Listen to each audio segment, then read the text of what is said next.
Hello, my name is Freedom. Welcome to my channel. Today I'm going to be hosting an anatomy study group. This is going to be a reoccurring series, about 26 of them. You can follow along if you like. Pause the video on each reference. We spent about 5 minutes on each one if you want a timer. We start with the front of the skull, which is probably my favorite. There's lots of little bits and pieces to it, lots of teepers, and lots of angles, and lots of little divots and crevices. When working on anatomy, it's important to break everything down into its basic shapes, and also looking at the values. You can see I didn't really do that much here. I mostly worked on my lines and getting it down by visualization, because that's just how my brain kind of works. But that's the point of these study groups, is to improve my artwork and to help others improve theirs as well. Today I'm joined by Adam and Alice. They're wonderful members of our Discord group called Wally World, hosted by the ever-loving, ever-wonderful, ever-magical boss babe Wally Might. I'm privileged to be able to moderate for her. We do a lot of events in our server, including a landscape study, and she hosts an awesome animation class for everyone to join. Right now we're currently working on producing shorts. I'm really excited to see what everybody does with them. The next angle we have is the 3/4 angle, which can be very tricky for a lot of people, but looking at the anatomy of the skull before we move on to the rest of the human head, it kind of helps to see how it's all constructed underneath, the way the bones are formed, and how they change at different angles and perspectives. You can see that sometimes there's some aspects per angle that are blocked out that you don't really need to worry about when drawing. They're still there, they're just hidden. So using that empty space and the idea of it really comes in handy. The nice thing about having multiple people practice together is that you can see multiple different methods of approaching drawing anatomy. I love being able to work with others on these things because not only do we have great conversations, but we're able to contrast and compare with each other's work as well. Having a community of artists has been one of the greatest blessings of my recent art journey. I love being able to see what everybody creates and the imagination that comes from each and every person that we collaborate with. Next we have the side angle, which is also very fun. It's nice to do a profile. You can see how the skull isn't completely round. It's kind of elongated and has different flat planes. You can also see how the jaw and the teeth stick out from the nose and how the brow ridge is formed. I also realized in my journey looking through references of different skulls that they are incredibly diverse in their form and in their structure, not only for men and women, but also for different origins and ethnicities. The most extreme variations are with children and adults. We didn't end up doing young children this session, or babies, but we did end up working on an adolescent skull, which you'll see later on. Again, each one took about 5 minutes, give or take, to work on. I wasn't incredibly strict about that time limit though. I have to say my favorite part about the side profile is the cheekbones and how they connect into the jaw. Just kind of interesting to see how it all works out underneath the skin. We also did a 3/4 angle of the back of the skull.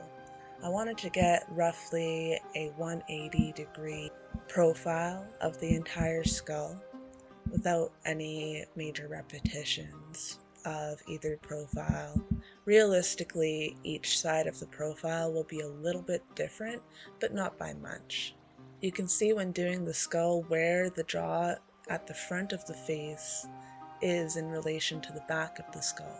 And when drawing the whole human head, you won't see this, but it's good practice to have a general idea where they sit on the head. We also did a perspective from the back of the head. And I know it's basically just a circle, there's not a lot of details, but again, it's good to have an idea of where the jaw falls in relation to the back of the neck. When you add skin and muscle and flesh, you don't typically see a lot of the face, but sometimes you will see the jaw protruding from the sides. Next time when we do the muscle structure of the head, we will probably be including the neck as well. You can see again how it's not perfectly round, and there's different planes and aspects of the head and where it curves.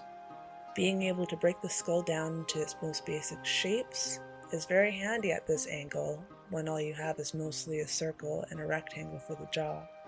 If we had more time, I would also have liked to do an above and below perspective, as those can be generally tricky to get a mastery of. Our next reference was that of an adolescent.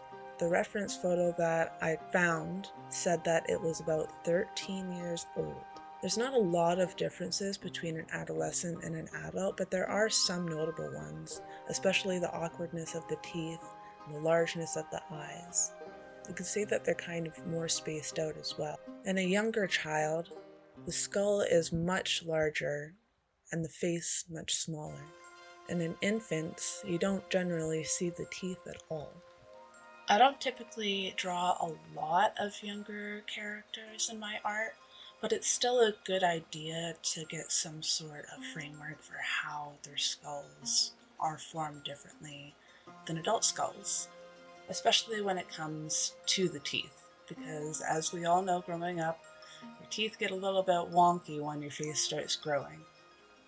Looking at a lot of different media that I watched before, the younger characters are always quite diverse and fun to look at. I've been doing a lot of Legend of Zelda Wind Waker art lately, and the younger characters in that artwork are so adorable and so diverse themselves. That's an incredibly cartoony style though, but even when you're drawing in a cartoony style, it's important to have the basics of anatomy for your work. As a personal practice, you can think of maybe looking at yourself from different ages and trying to draw the differences and even exaggerate them from each age that you were. You can see how your face changes over time and get really intimate with the details of it. Our next reference was one that was requested specially by Alice. I ended up finding a poor soul that had been terribly affected by bone cancer. Unfortunately, anomalies like this are far too common, and when making characters and referencing anatomy, you have to take into consideration that not everybody is going to be a perfect model. Some people might have broken features of their jaw or their face, or they could have tumors like this poor soul as well.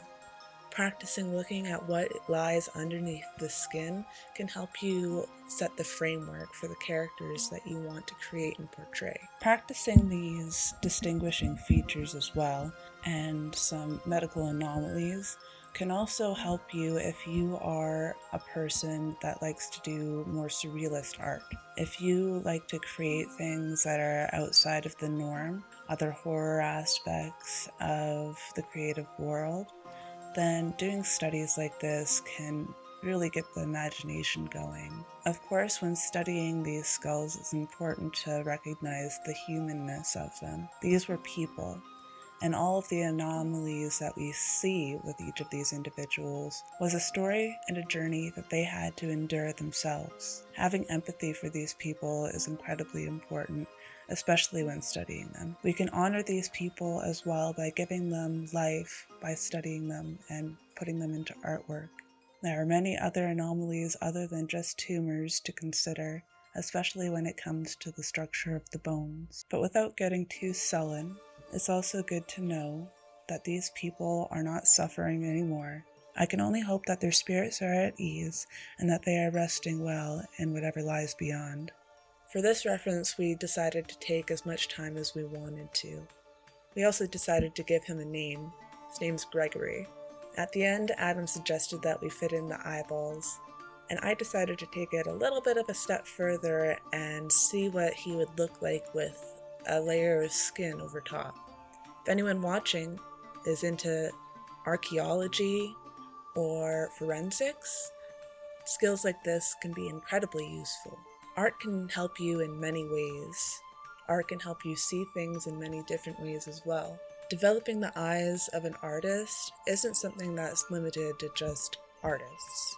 Anyone, regardless of artistic talent, can learn to see the world in different ways. Throughout history, art has been a means to rebel, to spread awareness, and to spread ideas about lots of different things in our culture, many different norms. It's been used to hide meaning, and it's been used to portray life as we knew it and as we know it today. So keep on making things, keep on growing, keep on learning. You never know who might need it, who might need to see your journey, and who might be inspired. There's a quote from an old band that I used to listen to when I was a young little 14-year-old child. If I could change one kid's perspective, change an outlook from bleak to motivated, I'd die happy even if it means dying alone. I'd die happy even if it means dying alone. And that's what I try to do. So if even one person can draw inspiration from this, let me know. I'd love to see your journey as well. And with that, I thank you for joining me in my first anatomy study session. Thank you so much for watching. Please like and subscribe, and I will see you again soon.